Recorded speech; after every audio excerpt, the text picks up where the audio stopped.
건축설비 핵심 이론 13번째 내용입니다.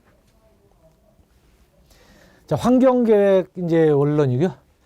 자, 환경계획 원론에서 먼저 온난기후대, 이제 우리나라 부분인데요. 자, 우리나라는 이제 남향 창문이 유리하다 그랬죠. 첨화와 차양, 겨울에는 일사취득, 여름에는 일사차단한다 그랬어요. 그래서 건물이 자, 이렇게 있으면, 자, 이 돌출된 첨화를 통해서 하지 때는 이렇게 이제 차단이 되고, 동지 때는 이렇게 실내 깊이, 동지 때죠. 동지 때는 실내 깊이 이렇게 유도하는 역할을 하고 있습니다.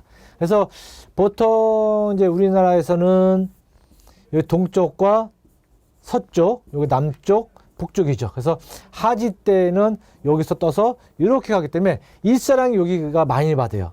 그 동지 때는 여기서 떠서 여기서 이렇게 지는 거죠. 그래서 일사량 마찬가지로 남쪽에만 일사량을 많이 받을 수가 있습니다. 그래서 겨울 같은 경우는 이 일사량이 짧기 때문에 일사량을 이제 많이 받기 위해서 건물의 형태 같은 경우도 마찬가지로 남향으로 길게 해서 건물을 많이 받고, 또 이제 경사지붕인 경우도 마찬가지로 경사면 이 접한 부분이 남향 쪽으로 가서 우리 일사량을 많이 확보해서 실내 복사를 많이 이제 얻을 수 있도록 이렇게 남향으로 배치를 합니다.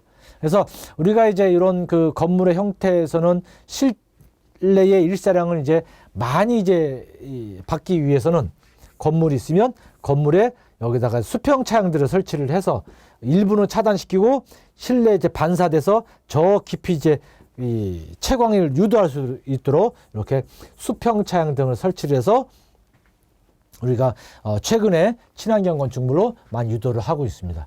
그래서 첨화 차양은 겨울에는 일사취득, 여름에는 차단시킨다. 이제 그런 역할입니다. 단열을 철저히 하고요. 중량 구조, 그다음 추결을 이용한다.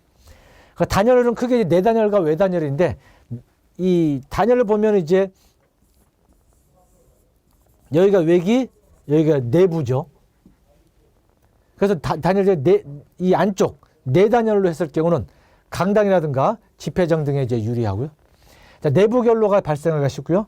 자, 고온축의 방승막을 고온축에 여기다가 방승막을 설치하고요. 열교 현상에 의한 국부 열 손실을 방지하기가 어렵다. 이건 뭐냐면 구조체가 예를 들어 이렇게 갈 수도 있겠죠. 그러면 여기 구조체하고 이 구조체가 여기 하나로 연결되어 있기 때문에 이 부분 쪽에서 우리가 열 손실을 방지하기가 어렵습니다. 자, 외단열은 이제 단열재가 이제 외기로 이제 이렇게 이제 돌출되어 있는 거예요. 내부. 내부 결로 위험을 감소시킬 수가 있고요. 습기 및 열정 문제에 유리하다. 타임렉이 길다. 그래서 이 외단열이 우리가 좋은 게 이 실내 이제 온도가 쭉 오면 여기서 구조체가 그 열을 많이 흡수하고 있고요. 그 다음에 나중에 단열재를 통해서 열이 이렇게 흘러가게끔 만든 거예요.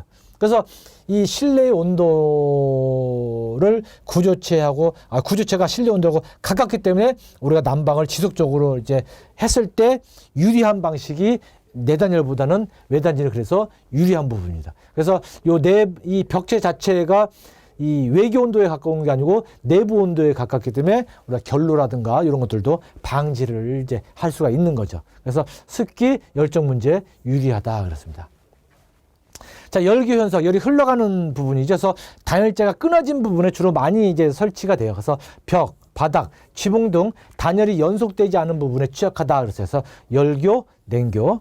자, 발생 부위는 중공벽의 연결 철물이 통과하는 구조체, 벽체와 지붕 또는 바닥과의 접합 부분, 창틀 등에 주로 많이 이제 발생하고요.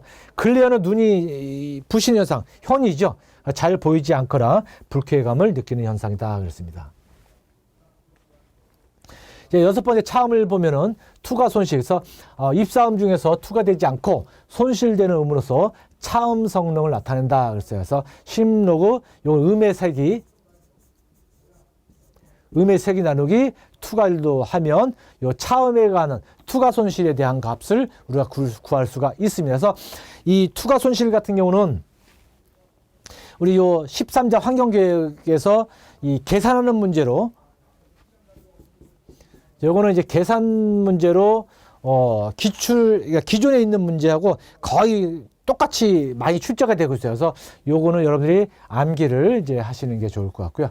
자, 잔향을 보면 이제 발생이 중지된 후에도 요 소리가 계속 실내에 남아서 소리가 계속 울리는 현상을 우리가 잔향이라고 하는 거죠. 그래서 요 환경계획 원래에서 차음에 대한 내용 잘 기억을 해 두시면 될 것 같습니다.